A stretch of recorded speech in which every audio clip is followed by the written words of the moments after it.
friends. It is the penultimate episode for season 1 of Chihayafuru. It's Romania Black, and yeah. Last episode, there is no chill. There is no chill with this series. There is never chill. I came into this series thinking it was going to be like what I imagined March Comes In Like a Lion being about, and then it ends up being what March Comes In Like a Lion is about. So I shouldn't be surprised. I shouldn't be surprised at all. It is no chill. No chill with this show. But I love that about Chihayafuru. So we're on episode 24. It is the penultimate episode of season 1. You would think normally this would be the final episode, but it's not. We have one more next week before we round out season 1, which is exciting. So with that being said, we're going to talk about some comments from episodes 21 and 22, and then dive right into it. I figure whatever comments come for the season to come afterwards, we'll just carry it over because we're watching week to week, so why wouldn't we? But as far as episode 21 goes, Escalark for episode 21 says, I don't have much to add to this episode other than Arata's phone is actually pink. So I thought it was red. Maybe I'm colorblind. Who knows? But I don't think I am because this is pink. This is pink. but that is cool. Pink and blue. I'll take it. You know what? If you want to ship Arata and Taichi, you have the Pink Ranger and the Blue Ranger. You can do that. From Power Rangers. That's who I shipped. I shipped pink and blue for sure. But anyway, then you had, of course it was red and green. Let's be real. But then you had, Fornoda had the poem for episode 21. Today's poem of the day is poem 1. Poem 1! In the Autumn Fields, an anonymous poem often attributed to Emperor Tenji. Macmillan translates poem 1 as such. In this makeshift hut, in the autumn field, gaps in the thatch, let dewdrops in, moistening my sleeves. Macmillan's comments are the gentle first poem about the dew moistening on the poet's sleeves in a simple hut sets the tone for the entire collection. In classical Japanese poetry, wet sleeves are typically associated with tears, usually of despair over an unhappy relationship. Like the majority of medieval commentators, however, Teika seems to have read the poem as a political allegory, in which the wise and caring sovereign Emperor Tenji expresses his sympathy for the hardships of his people, symbolized by the ruined state of the hut. This is also the traditional reading of the poem, and would have resonated most with its original audience, and hence is the version given in the main tradition. A stronger, more nuanced reading would be to interpret it as a love poem, in which case it might be rendered, in this makeshift hut, in the autumn field, gaps in the thatch let dewdrops in, but it is not dew alone that moistens my sleeves. In the context of this episode, I don't think the poem is being read as a political allegory, but I do think the imagery of tears rings true. Seeing the Walking the Way's excellent comment discussing the imagery of dried sleeves and their meaning in the show, perhaps this imagery of wet sleeves is meant to be the antithesis of that idea. Even after a dominant performance, you can feel your opponent. Chihaya certainly feels for Ruruka, a child prodigy who feels pressure to produce results.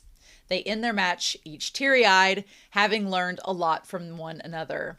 But they also support each other, understanding that sportsmanship is just as important whether you're winning or losing. I really like that. So Fornoda, thank you. I think it's also very interesting how the tables turn, because you had Ruruka, who was a child, lose to Chihaya in episode 21, and, Chihaya's like, it's okay, buck up, buckaroo, and they both are teary, but, show the sportsmanship, and then in the next episode, Chihaya loses to Yumi and does not have that same reaction. And then in last week's episode, Harada's like, hey, you gotta be sportsman even if you win or lose. So you can't just do one without the other, and then of course, the concept of sportsmanship and how Yumi sort of subverts that to her will comes up in this series as well, which is interesting. A lot of people have said they find Yumi's playstyle really annoying.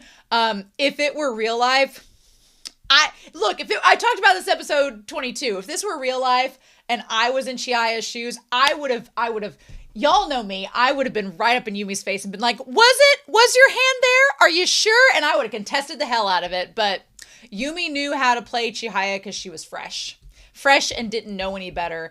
I hope we get to see Yumi and Shinobu play and see how Shinobu reacts to the contesting. I want to see that. I need to see that. And I need Chihaya to see it as well, quite frankly.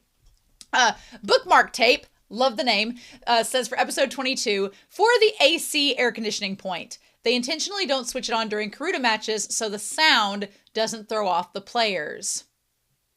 I could see that. I could see if somebody, you're wanting to focus on, it would be harder. Here's the thing.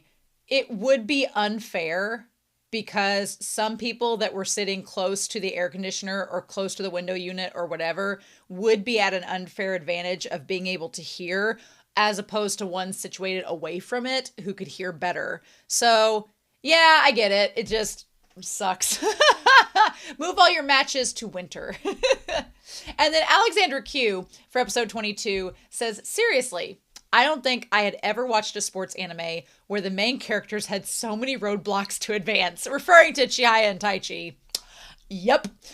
Sure, they would lose once, but generally after they rally again and go on winning. Not here. Chihaya and Taichi both have a steep road ahead of them and have to really learn before they're able to advance, it seems.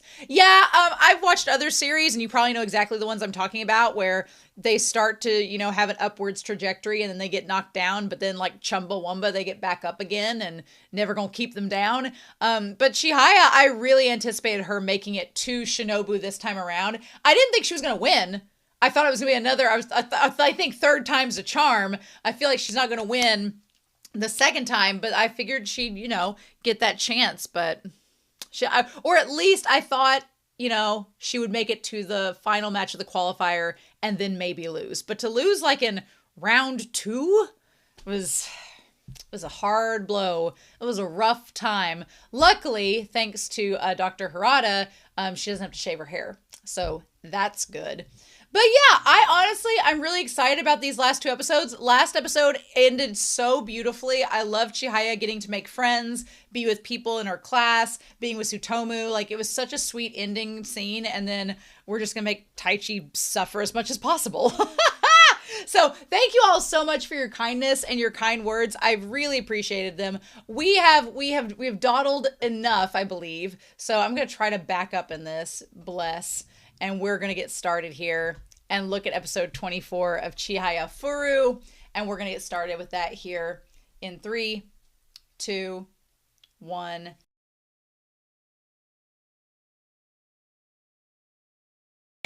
Even when we're watching an episode where the only thing we're doing is watching the matches between the king, the master, and the queen, this series finds a way to have so much going on. So much happening, and I'm like, oh, we need to talk about that, and I would have gone into giant discussions during the episode, but then I would have missed something. So that's the great thing about Chihayafuru. I'm like, ooh, we're gonna talk about this. So all right, so Taichi has invited them over to his house to watch the matches, which we find out very quickly why, and we'll talk about that.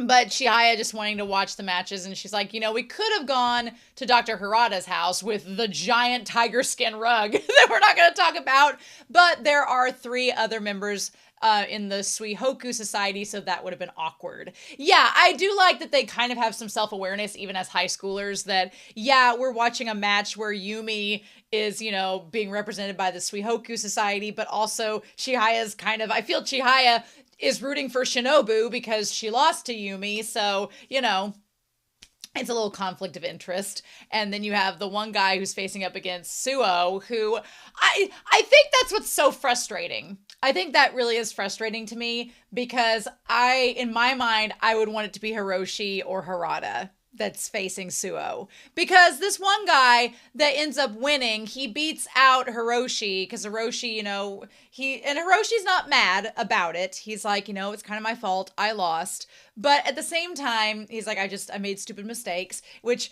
man, Harada knows how to pick him. Everybody in his club seems to have a similar mentality about not having enough stamina for a match. But I do kind of feel a little bit annoyed by the Suo match because we all know how it's going to go. We all know how next week's going to go with the Suo match. Now, I don't know everything that's going to happen next week. I've not watched it yet, but 3-time champion Suo that's going up for his 4th championship against a guy that looks like he's about to have a panic attack and seems to have already phoned it in. No chance. No chance in hell. Suo's going to mop the floor with him. And maybe he'll put up a fight. Maybe he'll put up a fight. But I think it's pretty obvious that Suo is going to win because Suo is going to be the one for either Arata or Taichi to beat. That's going to be the thing. My prediction is I think Arata is going to beat Suo. And then later down the road, I think Taichi is going to be the one that has to beat Arata and face him. That's what I think is going to happen. But, you know, the mangaka's not going to give Taichi a bone this soon and that easily. No. But in any case, I full on predict. We'll talk about it when we get to how the matches are set up. I have an idea of what I think the series is trying to do, but then again, these are just my theories. This series has proven me wrong so much so far that I could be just tossing this out to the wind and the series is like, that's what you think is going to happen, but it's not how it's going to. It's like Gia Gunn on Drag Race. Well, what you think is going to happen is not necessarily what's going to happen. And it's like, okay. So anyway, I like the idea of them coming over to Taichi's house, his bougie ass house. He's like, yeah, I can understand that. Now, the mom. Let's talk about the mom that Taichi does not have a great relationship with.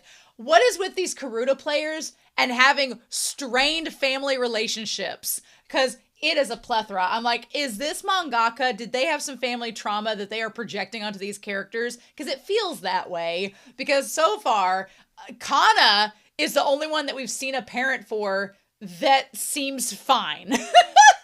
We haven't met Tsutomu's parents. We haven't met Nishida's parents. Kana's mom is great. She's wonderful. She's a treat. But Chihaya's family's not supportive. They're so absent-minded in terms of Chihaya's success. They're just now figuring out that she can do things or has hobbies. It's like, where have you been the last 4 years? We found out Arata's parents. I think of all the parents, though, Chihaya's, Taichi's, and Shinobu's are like the most problematic. Arata's family, they're just poor. They're just in poverty. And so their neglect is for survival's sake. I give Arata's family a big old pass because they seem to be like struggling to make ends meet. So them not being as, I feel like they're okay with Arata because they're letting Arata play at Karuta and they're supporting him that way. They're not the most there for him, but they're also like working to earn a living wage. Taichi, his grade school New Year's allowance was as much as Arata's dad's work bonus for a year. So let that sink in for a hot second. Taichi wants for nothing. Taichi is bougie to the max, which makes his character, you know, usually bougie characters are snobby and kind of elitist, which the mom is 1000%. I feel like the sister probably is too. But Taichi, surprisingly, I feel like he's been very humbled by the people that he associates with, which we'll talk about with what the mom says. And I'm like, So I feel like Taichi has kind of come around that, right? Has kind of come around that. But I don't like Taichi's mother at all. She is, just for lack of better words, a bitch. I don't like her. She's very elitist. She's very snobby. She's very much like, oh, Taichi, why are you hanging around the commoners? Like, shouldn't you be elevating yourself? Like, she's just the worst. I don't like her. And whereas Arata's family is literally working to earn a living, Taichi's family is so well off. And that's not to say that they don't work. I'm sure Taichi's dad seems to be the one that gets the money. She seems more of a socialite that just kind of like, she was like, oh, my play got rescheduled. I didn't realize I was going to the show at night instead of during the day. She seems like a socialite that just kind of uses whatever money he earns. So whatever, but it's just, she's so elitist. Like, I cannot stand people like her. I'm like, my parents definitely are more like Arata's parents, like working to make ends meet, and just, I've met people that are like Taichi's mom, and I'm like, what? We live in vastly different worlds. We live in different worlds. I'm just saying. But yeah, I would be Chihaya. Like, this woman does not like me. And Chihaya's like, here's the thing. I don't think that Chihaya's mom doesn't necessarily like Chihaya. I think the mom, this is so weird. And I tried to talk about it in the reaction because at first I was like, damn it, you're cock blocking Taichi. But she's not really. what's interesting about her is that I think she approves of Chihaya because Chihaya is pretty. I think she approves of Chihaya because Chihaya is pretty and her sister's a model and her family are fine. Not poor, not Arata poor, but they're fine. And Chihaya has the looks, and she very much seems like a eugenics type of person that would be like, Taichi, you only have to marry pretty people. Like, I feel like she'd be that type of person. Just from what I'm seeing in this episode alone, I think she would tell Taichi, oh, you can date Chihaya. She's pretty. She'll do.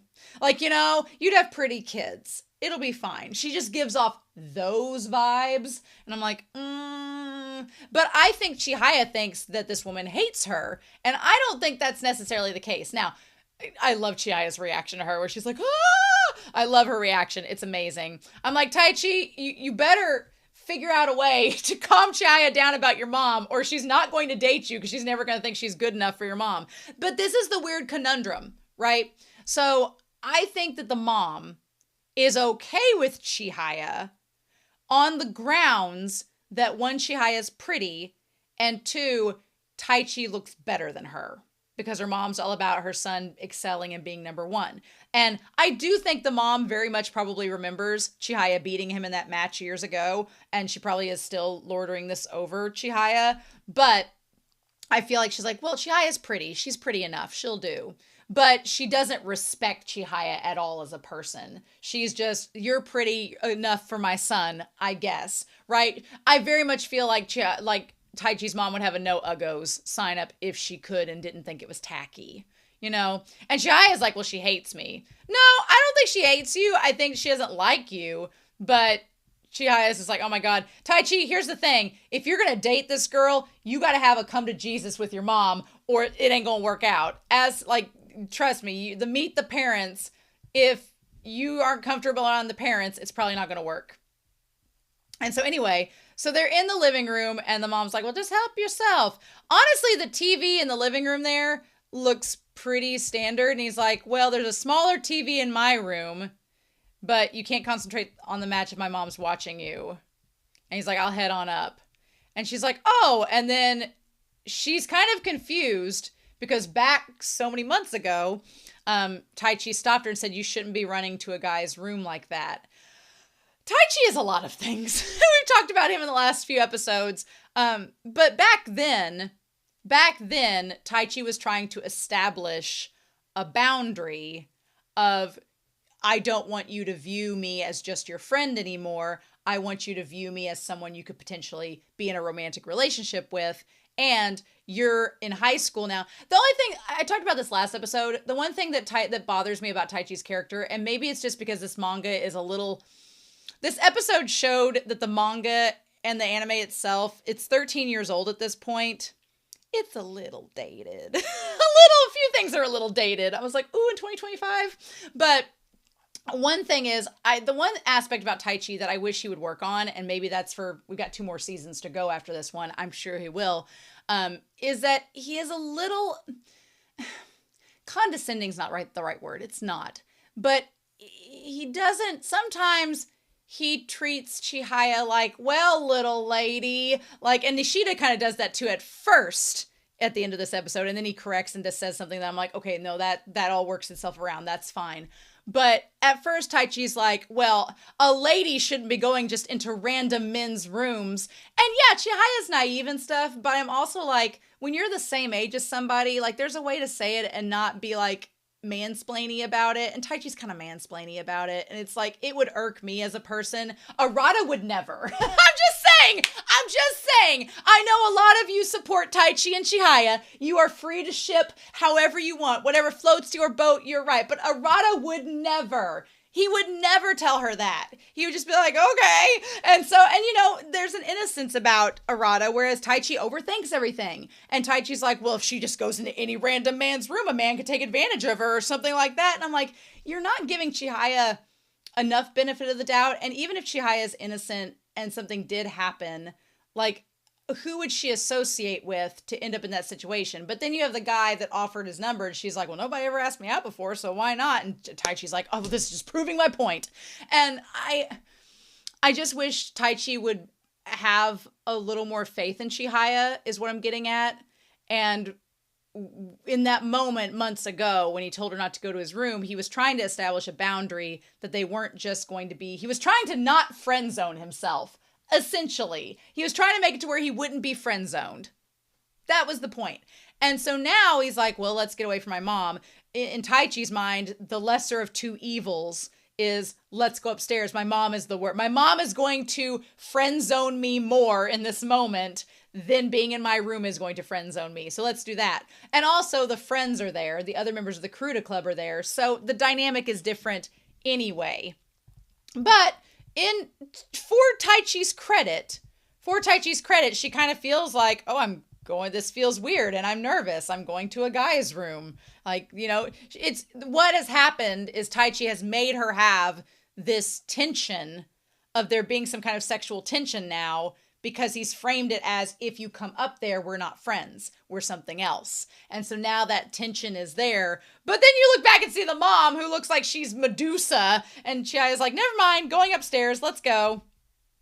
So very nervous because the mom is like, what is a girl doing in my son's bedroom? Which I just wish the mom would leave. I cannot stand the mom. She's just the worst. So this episode is called Nobody Wishes to See the Beautiful Cherry Blossoms, which this title for this episode makes all of the sense. It's like whenever the cherry blossoms bloom in Japan, it's for a short time and then they're done and then it's over.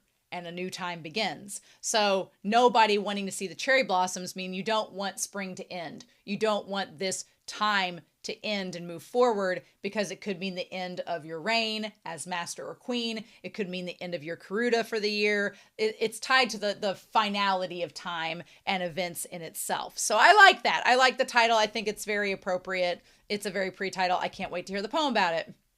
So she's like, you haven't rearranged anything.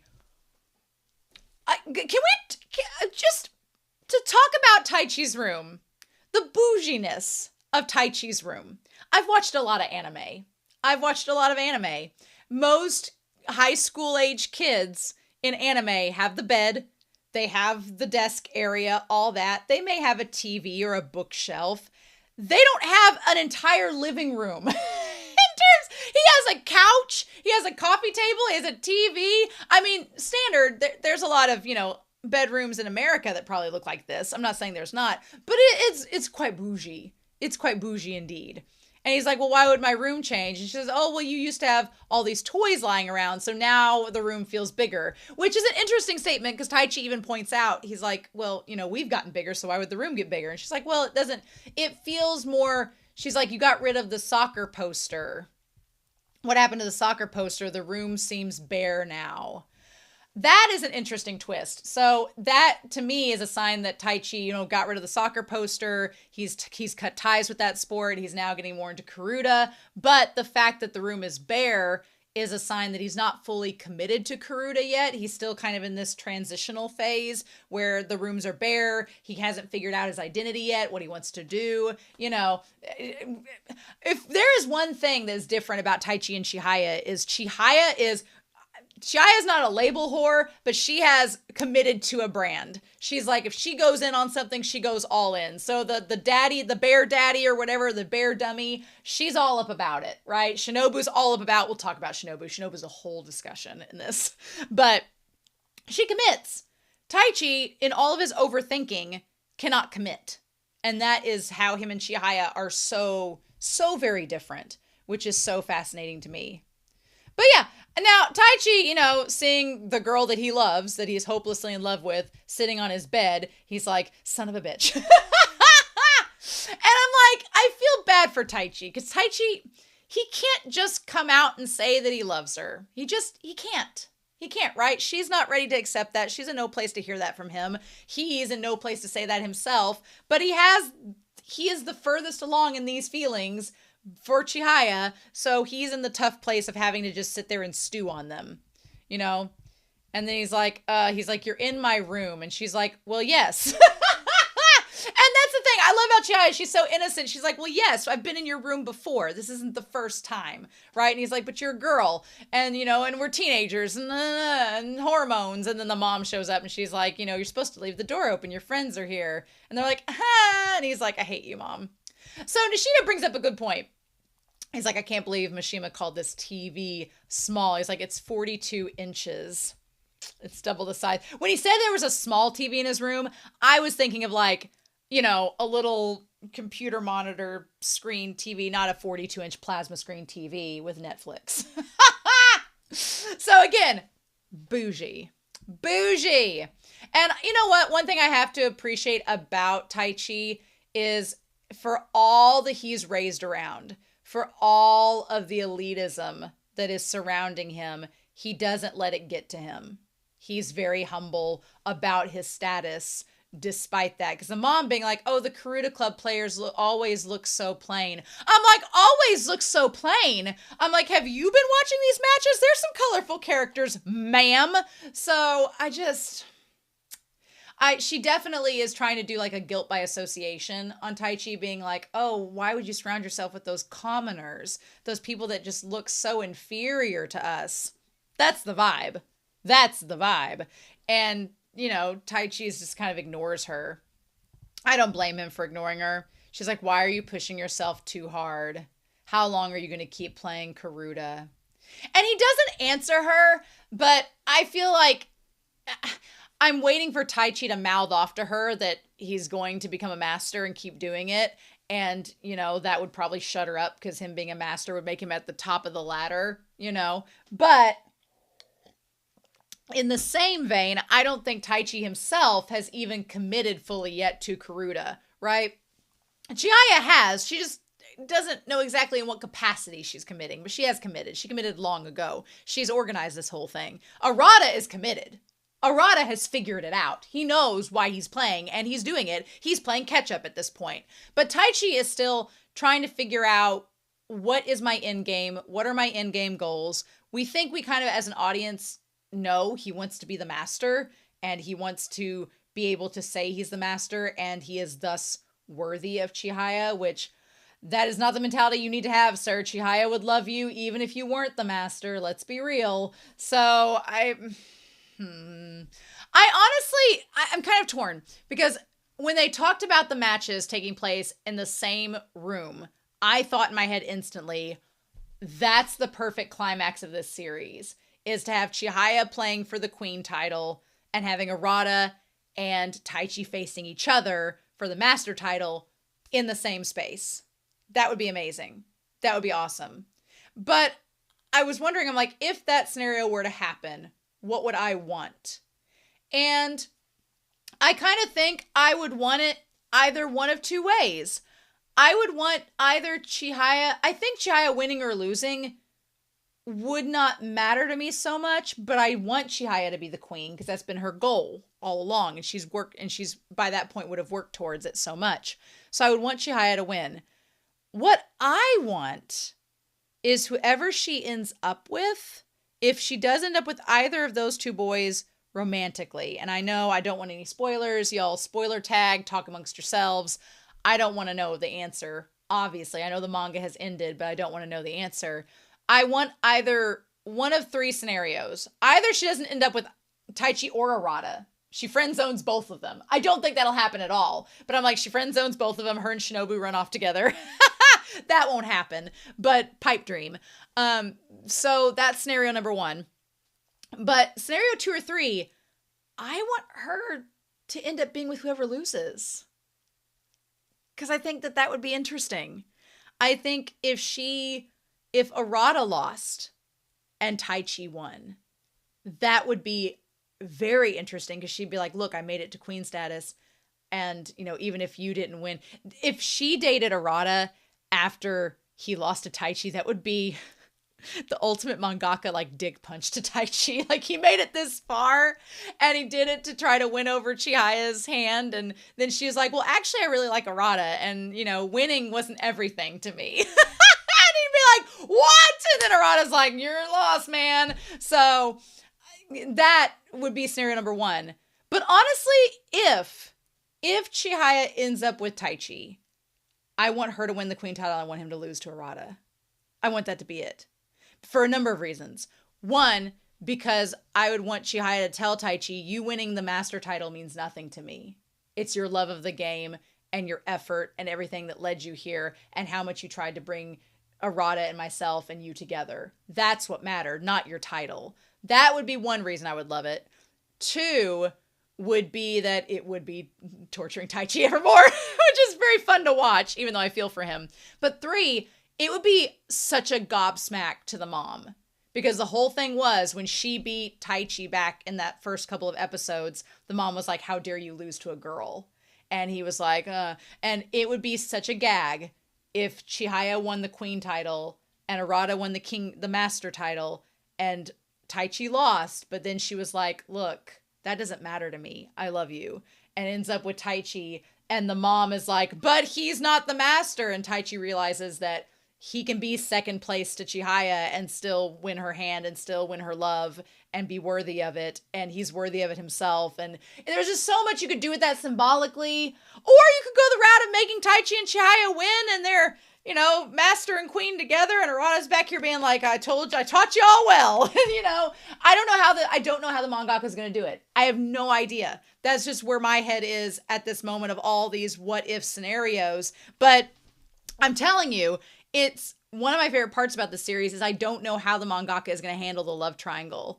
And when I think I have it figured out, they throw in something that I didn't even expect. But anyway, so he goes upstairs, leaves the mom, doesn't talk to her, being like, maybe if you weren't such a raucous bitch, I wouldn't have to be ignoring you.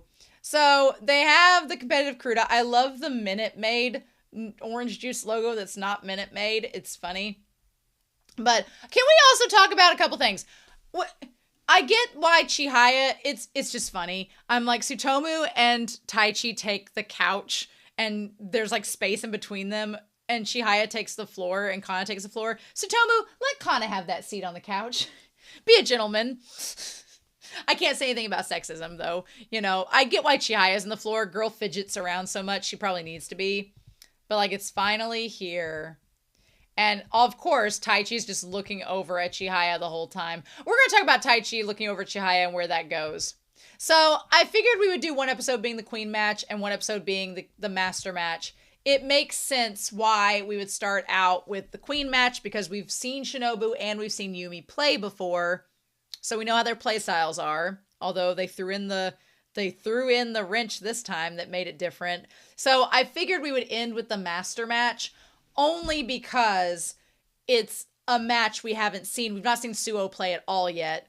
And I liked Nishida pointing out at the very end that his play style is more like Chihaya's. I'm like, ooh, that's cool. I like the idea of him being like a mastered Chihaya.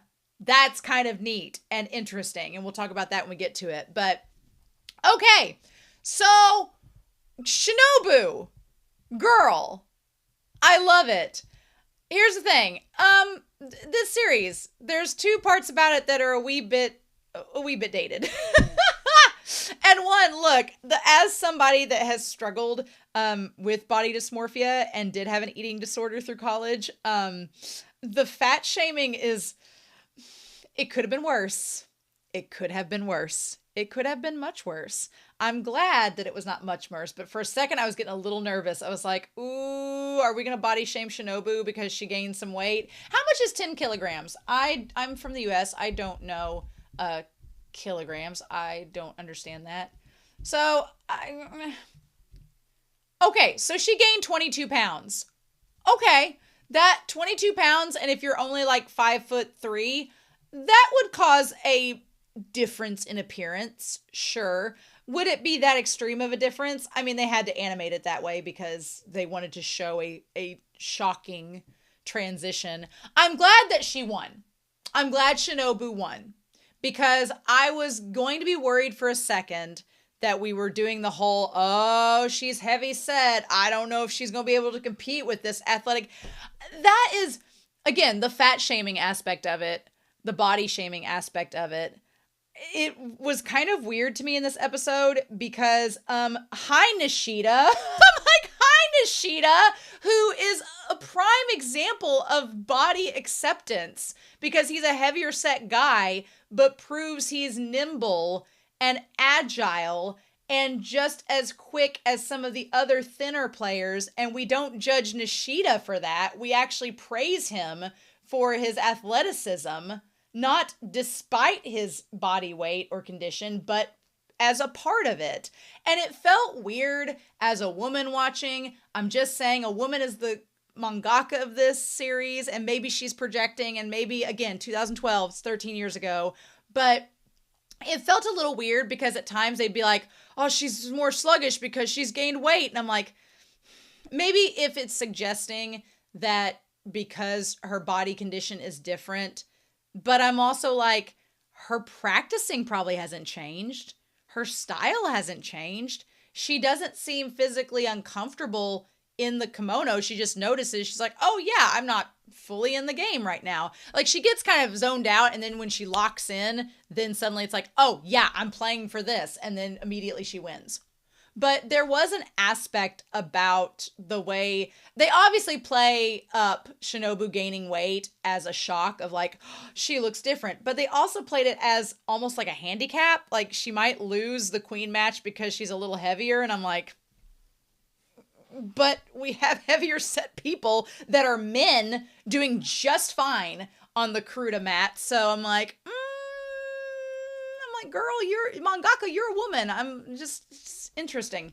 Again, it just, the concept of it is fascinating to me because we didn't have that being discussed with any of the male characters who are a little bit heavier, but then it's brought up with Shinobu. So it just feels a little dated. It's just a little bit like, that should not make a difference. She could have gained 20 kilograms and it would have been, well, at that point, maybe it, well, who knows? Who knows? So, but anyway, the one thing I'm disappointed about the match is that we don't get to see Yumi contesting the cards. But Yumi says she was so fast she didn't have a chance to. So it's really not Yumi as the opponent recognizes that Shinobu is just as strong as she was. It's the spectators who are putting that bias in when it's like, you don't assume a match is going to go one way just because of what you think.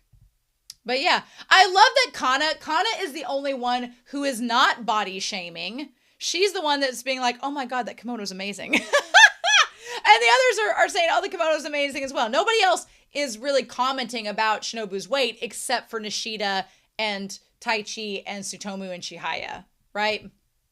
I do love the kimono commentary about the patterns being very Kyoto. I like there being the cultural significance and the threads. The fact that Chihaya figures out that Shinobu is playing with the threads. I love that. She's playing competitive Kuruda in a kimono that's worth at least 1 million yen. Now, this was her grandmother's kimono, so I feel like that makes a difference too. So again, yen to USD. I don't know if they're exaggerating on the 1 million yen, but it's basically like a $6,700 kimono. Okay.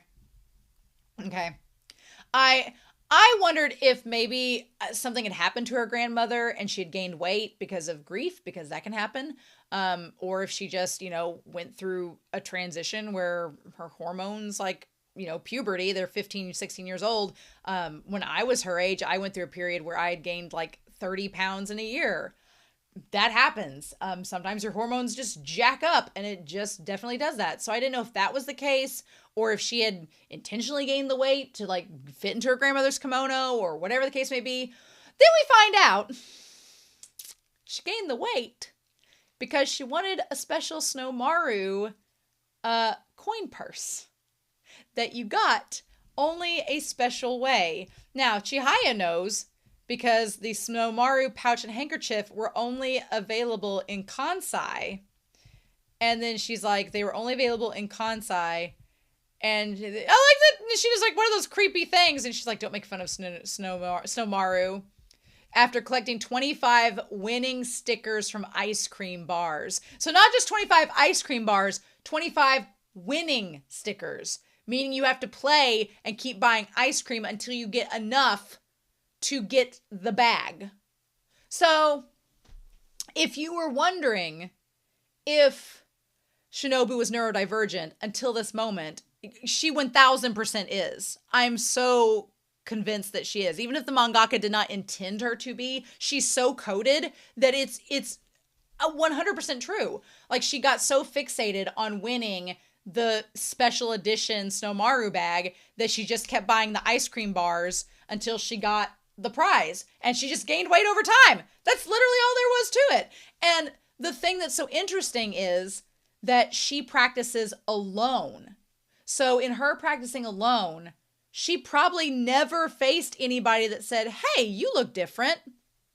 Not that they'd say it to her face, but she didn't have anybody to bring out that self-awareness of, hey, you physically are acting different when you play Karuta. Because she was acting a little bit more sluggish, like she was out of it. And then she realizes it's her. And she's like, oh, yeah, well, let me get back in the game and adjust. So, she had to play matches to get to this point. Or did she? Because she's the queen. She might not have. She might not have had to play matches as the queen. She might have had to wait till the qualifier. I don't know. And then, again, Chihaya and Kana are the two.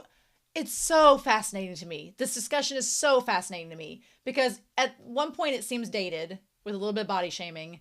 And then you have Nishida and Tsutomu, and not as much Taichi. Taichi's kind of often by themselves. But Nishida being like, she was thin last year.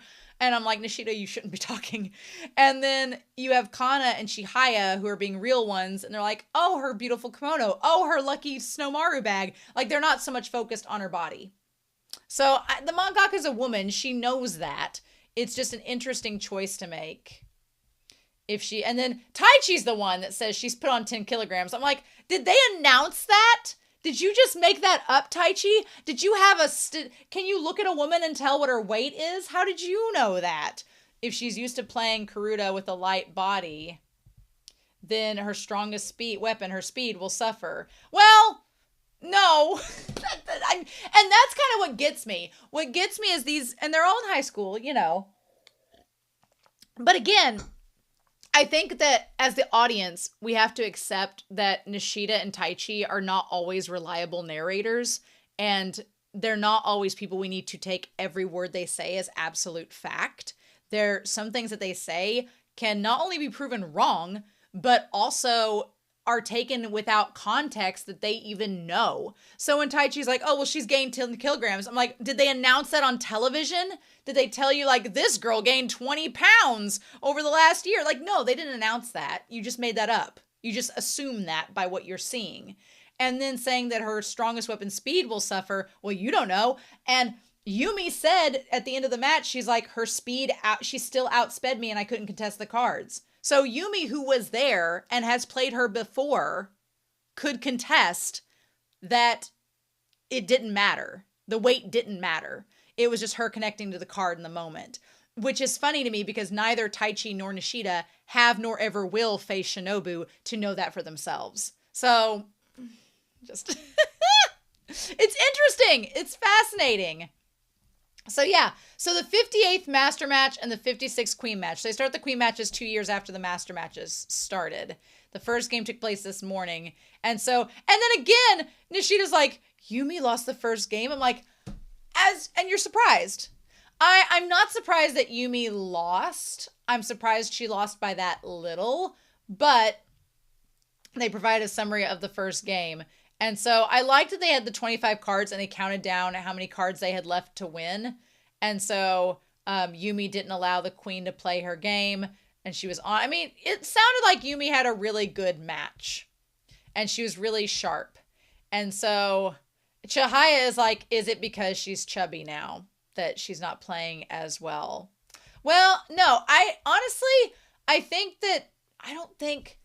Here's the thing. I don't think Shinobu's mind was really in the match because she's faced Yumi before, and the last time she played Yumi, it didn't excite her, is what I honestly think. I honestly think that, because not Yumi, but Shinobu has been known that if Shinobu thinks that she can beat you, then you're not going to phase her. Like, she might get a little bit like, oh, I'm not winning by as much. I think Chihaya kind of rocked her world a little bit in that, oh my God, somebody can actually play me and do well against me more than I thought. I think that kind of rocked her impression a little bit. maybe for the better, so that when Yumi only lost by 5 cards, she wasn't as shaken by it. Maybe she stress ate all that ice cream because she couldn't face Chihaya and she was sad about it. Who knows? But I think that I think Shinobu was not worried about Yumi. Shinobu had everything to lose, but Yumi had everything to gain. So, or I'm not saying that right. Shinobu was not the one that was in peril in this matchup. She's beaten Yumi before. She knows she can beat her.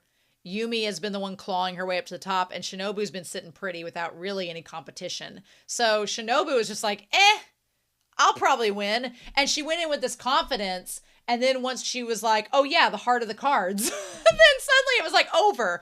Meanwhile, with Suo and Anxiety Man, Suo seems like he's got this in the bag and he's just like, yeah, okay. And the guy with anxiety is like, I hate being here right now. And it's like, well, you're going to lose. So maybe he turns his aggression into a strength. Who knows? But yeah, so we get into the mindset and the little life of Yumi. Yumi's 24 years old and she works at a bank, working at a large Tokyo bank. I love they're like, they went to the bank to interview her. And she's returning to the queen match. And then she's like, I could still remember how strong she was last year.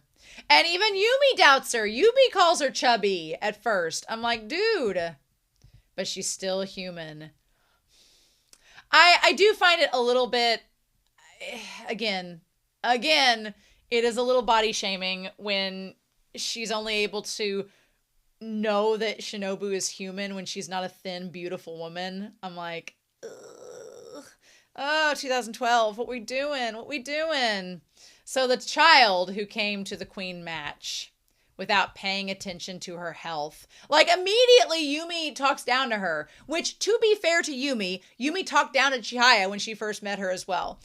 Shinobu does not seem too worried. Her opponent is Shinobu, the youngest queen in history, who is currently attending a high school in Kyoto. Her high school does not have a Karuta club, and she has been practicing Karuta at the Myojo Society till the 6th grade. So in 6th grade, she stopped going, which is interesting because that's like around the end of elementary school. So I wonder if she came across that group when the 3 of them, Taichi, Chihaya, and Narada, when they were playing. I don't know. So with additional practice at home, she can have overwhelming speed. Interesting. So her practicing the swings. Yeah. Which I also wondered if she practiced the swings because of the tournament where she's wearing a kimono rather than just in her regular clothes. I don't know. It was passed down from her grandmother. And so she's like, this isn't my style. Yep, who's a member of the prefectural board. Okay, so Shinobu and Arata have a lot in common. More so than just their black hair and blue eyes, which is what I was like, you guys kind of look like you could be siblings. Well, their grandparents look like they are siblings, which is crazy. So Shinobu's grandmother is on the prefectural board for some Karuta association. So she's got some strings, which again, I love that ties into the strings that she uses. She's got strings tying her up. She's got friends in high places. But she's talking about it being heavy. She thought it was the kimono, but it ends up being her own arm. She's like, this isn't my style. It's not like my grandma is watching me on TV. I feel like her grandmother has passed. But it says she's on the prefectural board, so maybe not. So I love the grandmother's giant silk bow scarf, though. So Shiho is the mom. And you divorced your husband and returned home. So this woman the grandmother, Shiho, is Shinobu's mom, and she's the mom of the grandma, and she's divorced her husband. You can see the family resemblance, but damn, you can see the family resemblance a lot with Shinobu. I love Shinobu. Shinobu's hair does what my hair does. It flips to one side. It's super cute. But the mom is single, and then she was going to leave Shinobu there, but she ends up sticking around and trying to get her to learn new things. So she tries ballet at first, but she doesn't follow along with that. And they try to do calligraphy. Her sense is good, but it's too dynamic. And then she plays with cards, but that's not something that can lead to anything. We haven't found anything for her to do yet. I mean, she just has all the hallmarks of being neurodivergent in this scene alone. Like in the ballet scene where she just wanders off, in the calligraphy scene where she just like takes the brush and does her own thing, in the card scene she has a hyperfixation on the cards, but she doesn't know exactly what to do with it. She just likes the style of it. Also, I like she has the king card and the joker card, which almost seems to like, put Arata and Taichi right in there too.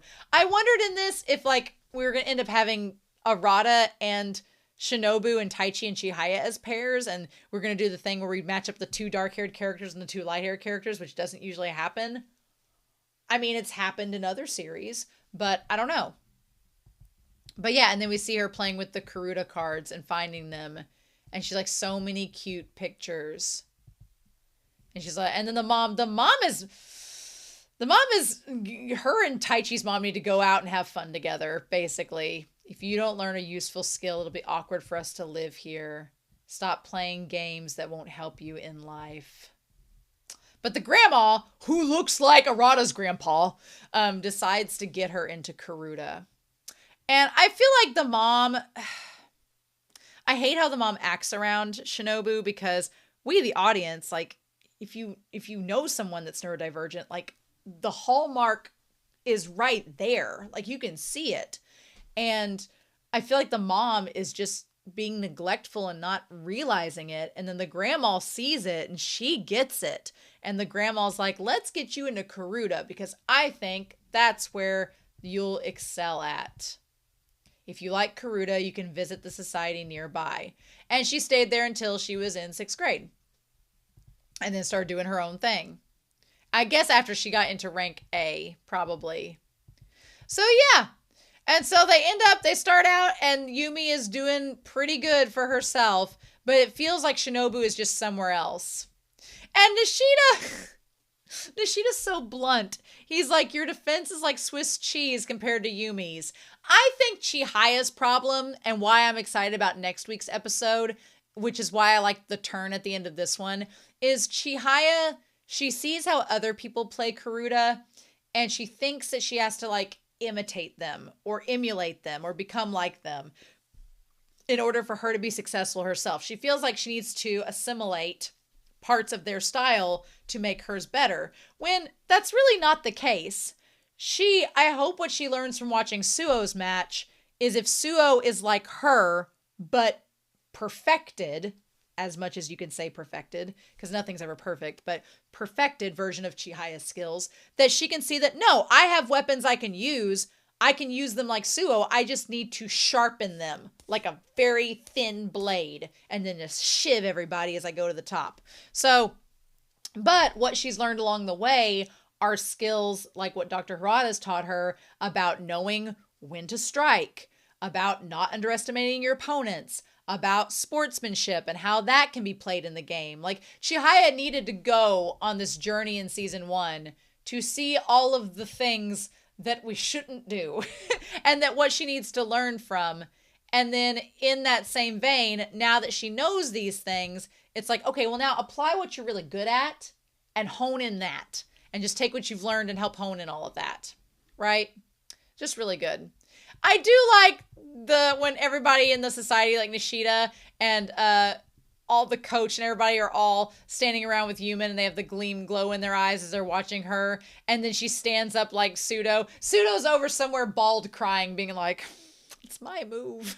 It is good to know that it's a strategy if you're trying to draw matches out.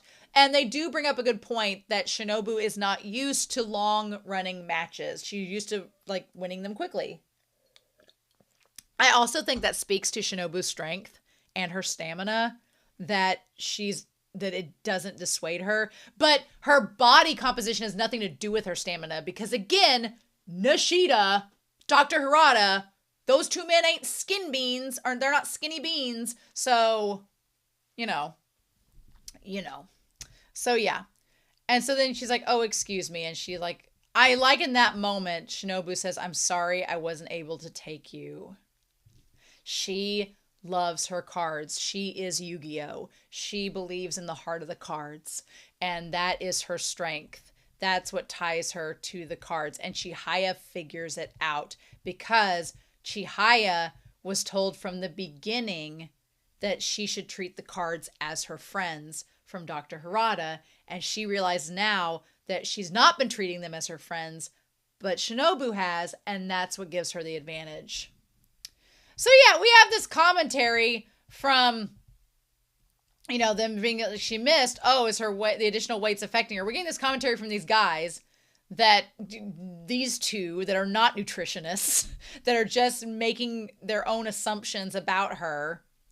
The queen definitely has good sense, but her main strength lies in her body control. But that's really, her control's off now. But at the same time, she's also not fully concentrating to the fullest like I think she was in other matches, for reasons we've talked about earlier. Yeah. So anyway, I don't need these two to mansplain Shinobu's tactics. But then they say her swings are as sharp as a razor. Like, Kana's like, you guys are being a little bit fat-phobic in what you're saying. You're right, yeah. And then she's like, oh, yeah, I ate too much ice cream. And she's like, oh, I'm so sorry. At this rate, they'll all hate me. She really was. Shinobu was not as on fire as much as she was against Chihaya, so I think that shows how far she's come since that match alone. But again, we get another scene where the guys in the class are like, she spins her brakes staring at her cards. 'Tis a hallmark. Is she memorizing them? And so then they decide to hide them. But what's so interesting is that she doesn't get mad. She just goes and finds them. And that's it. And that's it. And that I love that. I love that about Shinobu. She doesn't get mad. She doesn't like try to beat him up. She doesn't get angry or upset. She just goes looking for them. Like, she can't even process as a kid that someone would be that cruel as to hide the cards. I freaking love Shinobu. I love her so much. And this season has really won me over with her character. Like, and the fact that Chihaya gets it, I freaking love it. She's like, and I love that the card that's on top of the light is, people would always ask if I was pining for someone.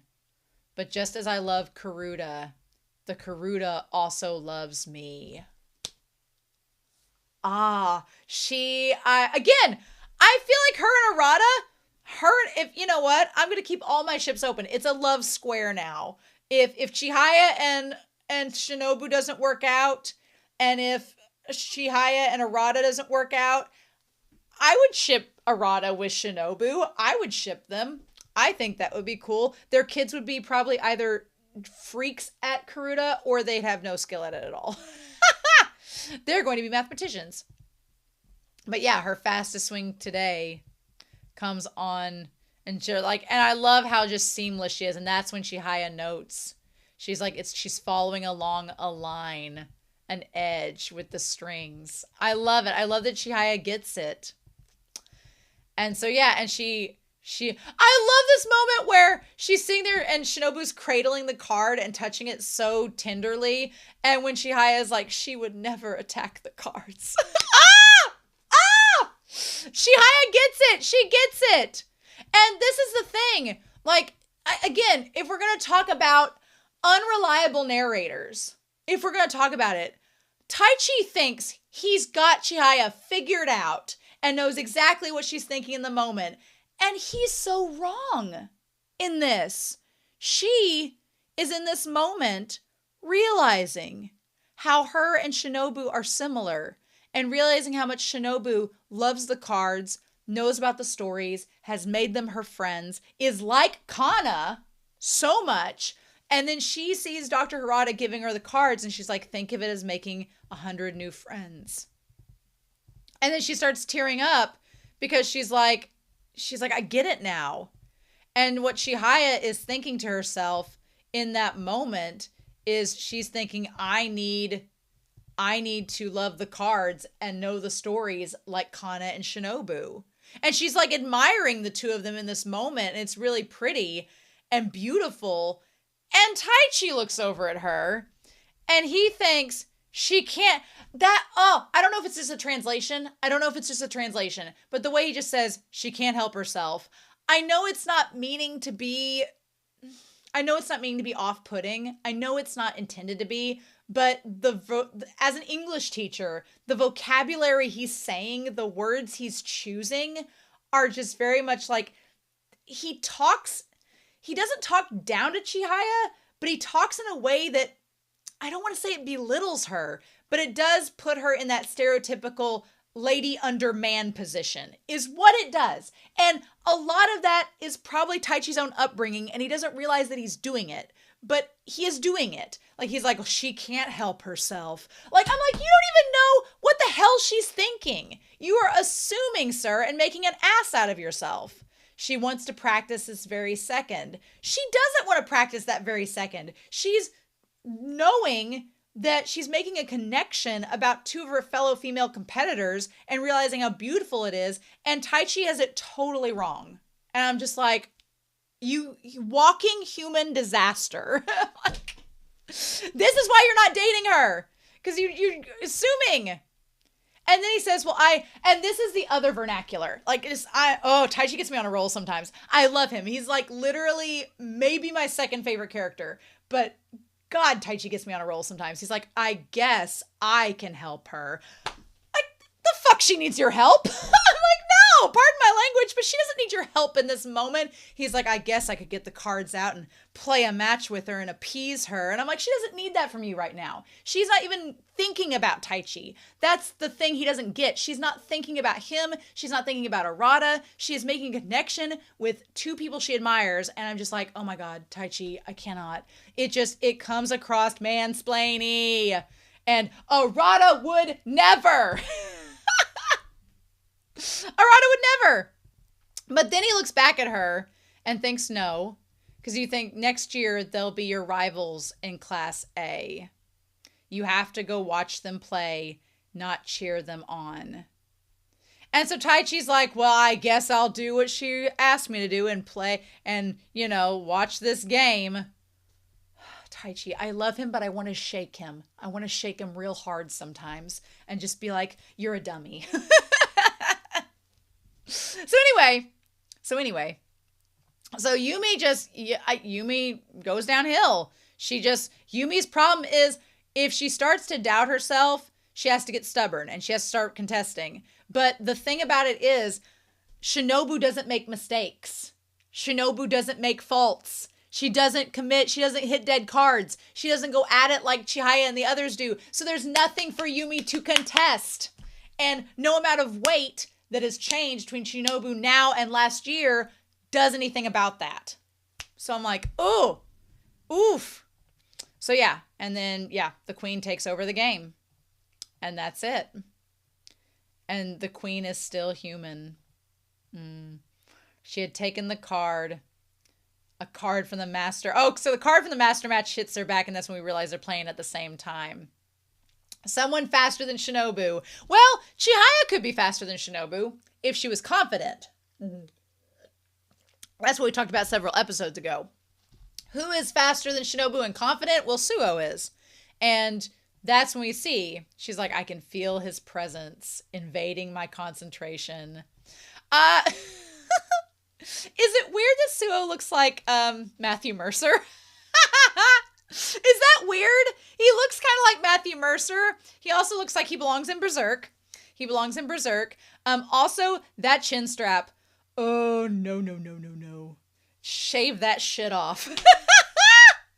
I'm sorry. I don't like facial hair on guys. It's a turnoff. I'm like, unless it's well manscaped and like groomed. Unless you've done some maintenance to this to make it work. If you've done some maintenance, you know what? Good for you. We can work with that. But if you just let this measly, like, barely there, not even a 5 o'clock shadow, it's like I just maybe am trying to grow a beard but not successfully.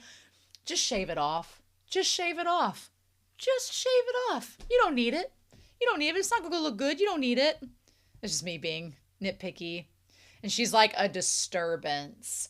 I love that because I love the idea of Shinobu as this pure white snow that loves Karuta, that loves the cards, that, heart of the cards, girl believes in them, that she believes in her abilities, everything. And then you have Suo, who just from what we've seen so far, just feels like this sense of malice.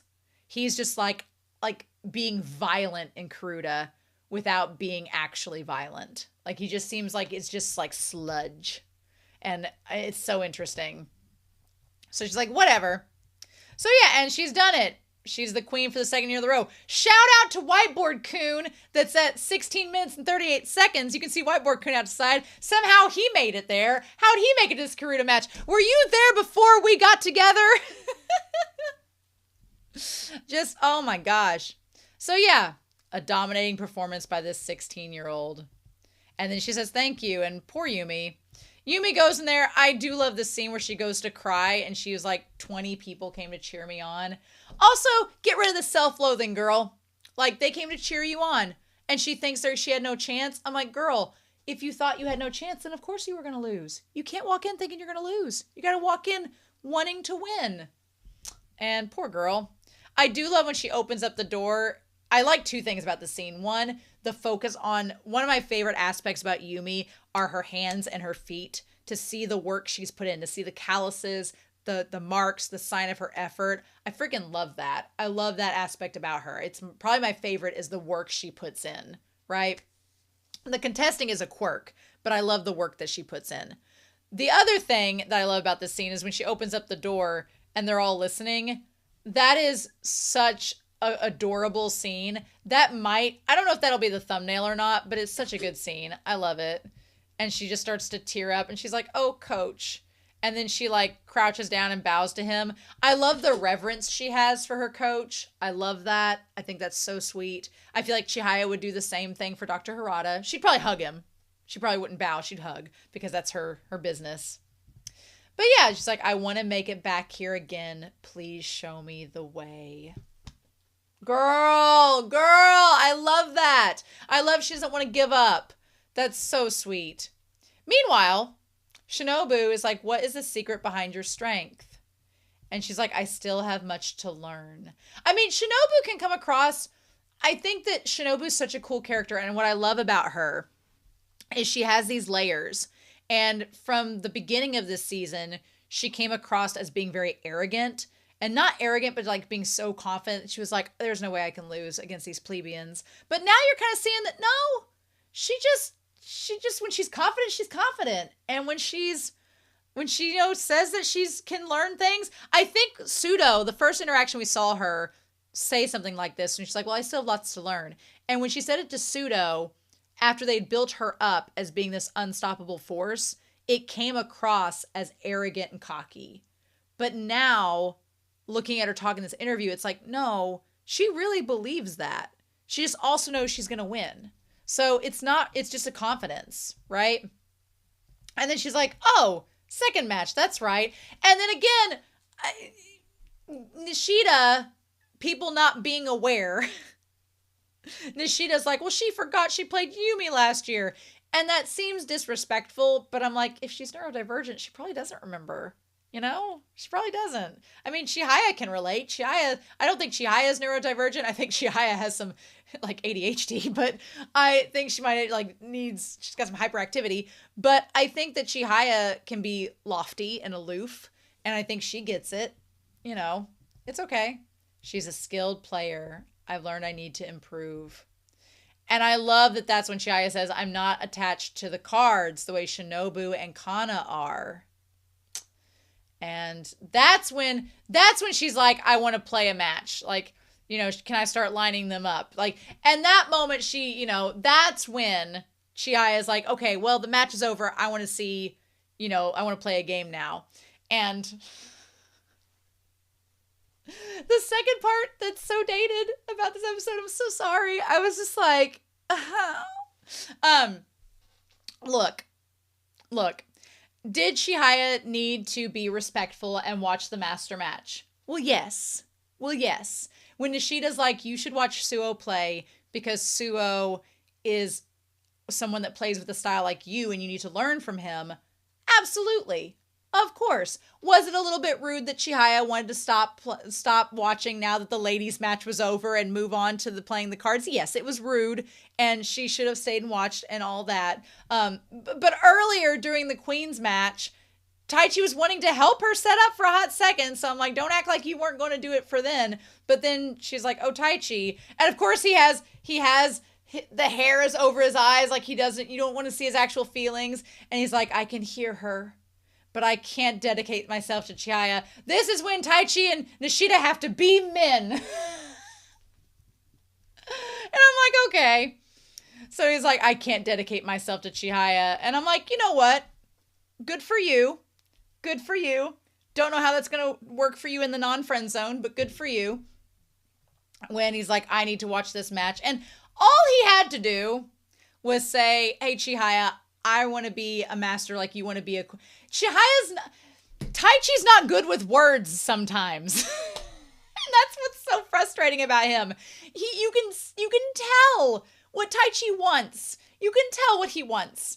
And you're just rooting for him to be like, come on, Taichi, say the right thing. Make your thoughts known in the right context. And then he just doesn't do it. And you're like, ah!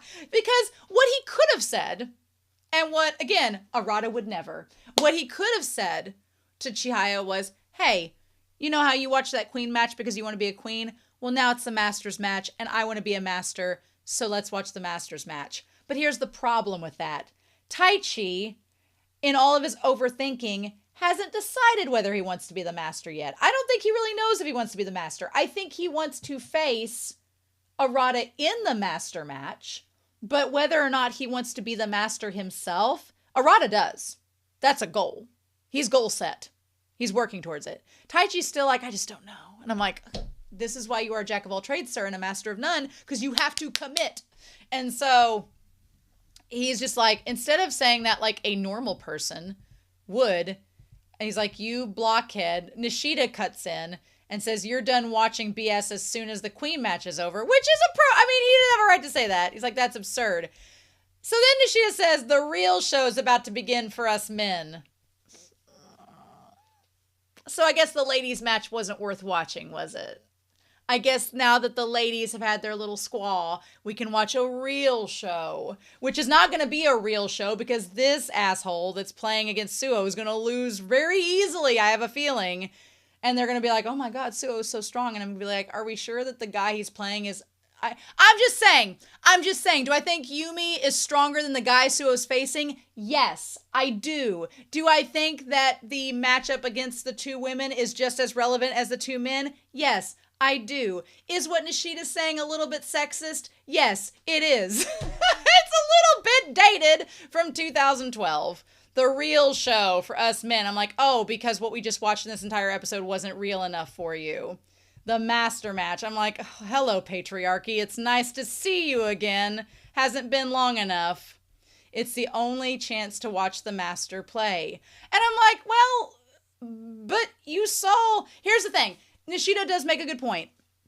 Because Suo is in college, the only chance you would get to see him play would be at the master match. Because he's too old for the high school matches. But that's kind of irrelevant. That's like, sure, semantics, logistically, this is the only time you get to see him play. Sure.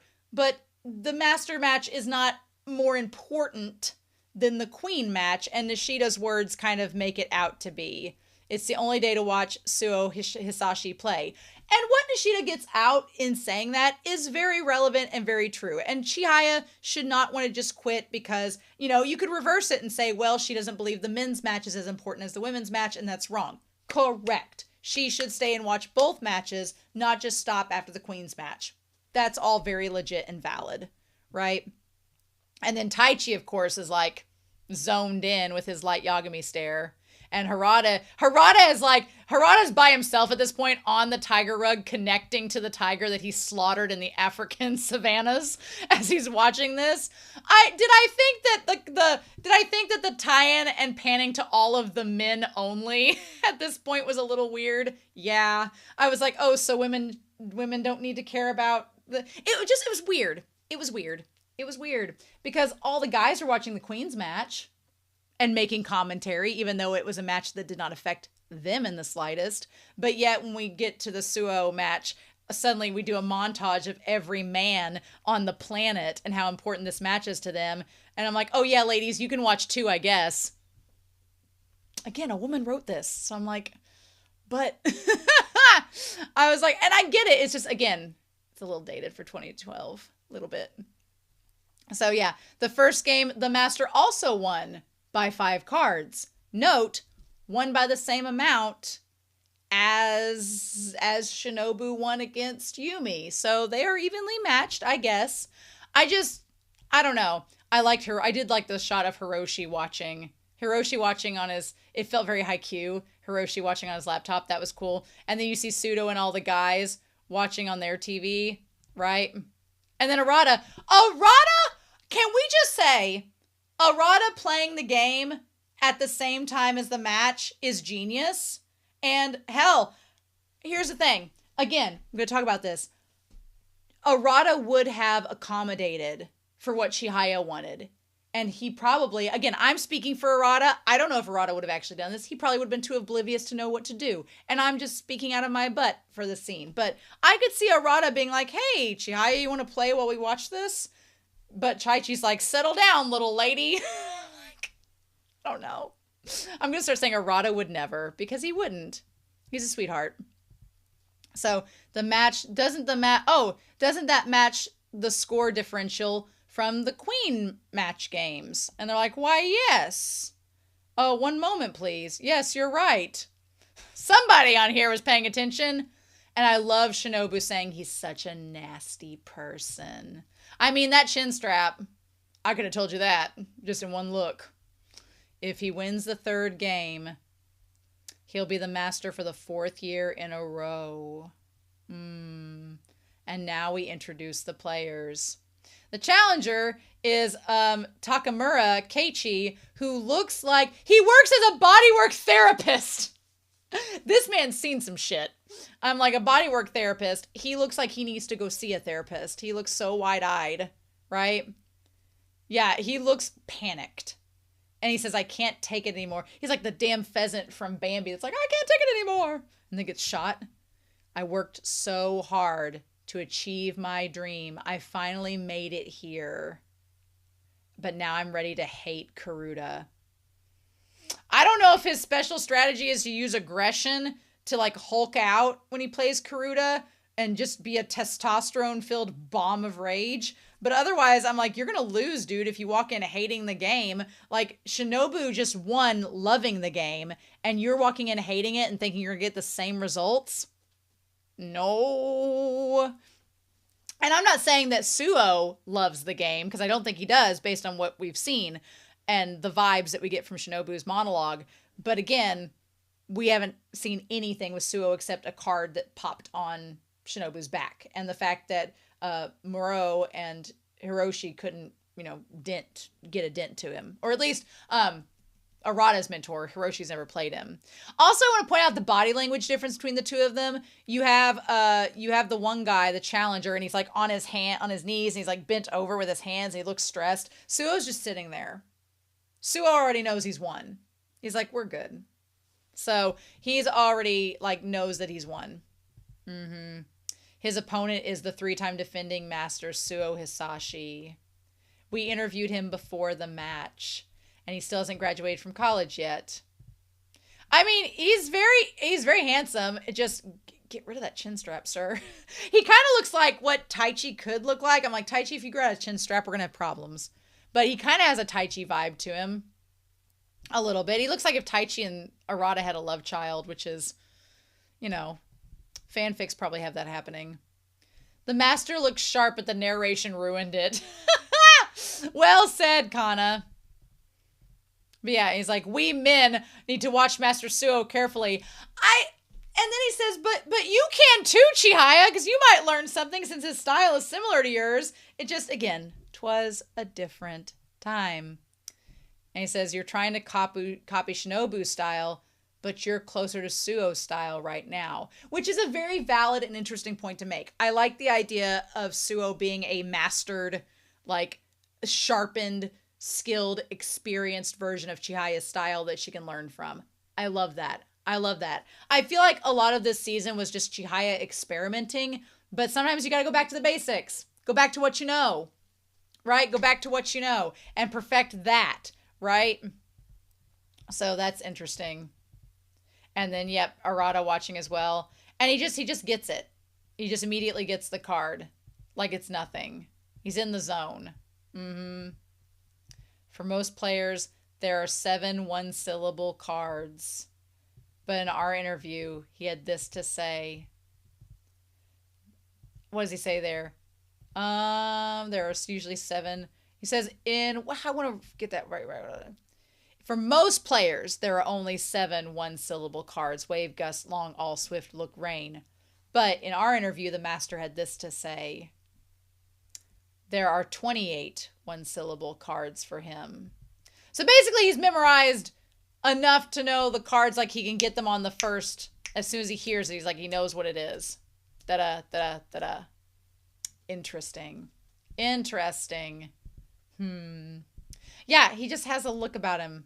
He has like a Tai Chi-ish look about him, but Tai Chi's cuter. So, oh man, I talked for an hour and 12 minutes about this episode. Oh, buddy. Yeah, this episode was great.